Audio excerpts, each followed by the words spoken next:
Stigla qidash devalardularnash Güne hazda az khudi turdu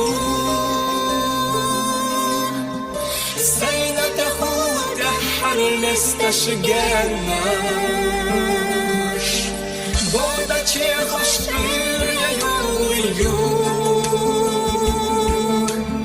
Stigla dari tsarsa siladakush Agnidacha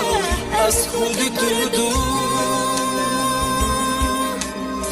Dina charaka harsayta yakush Agnidacha az khudi turdu Dina charaka harsayta yakush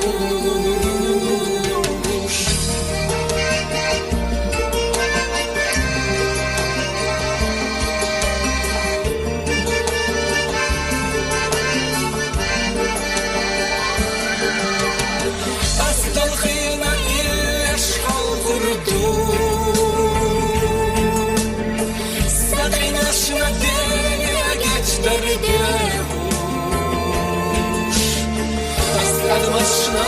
vonik geçirdu Stadazmaçı hamsar ergaşlış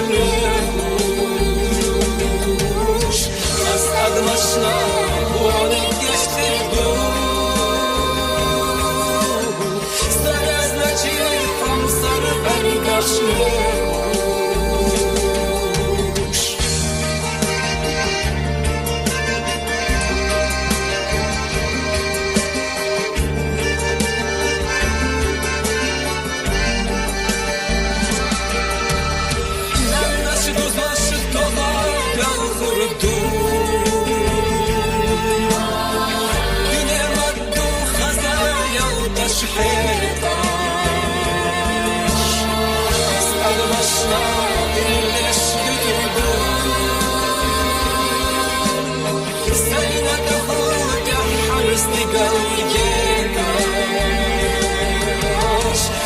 Admaşna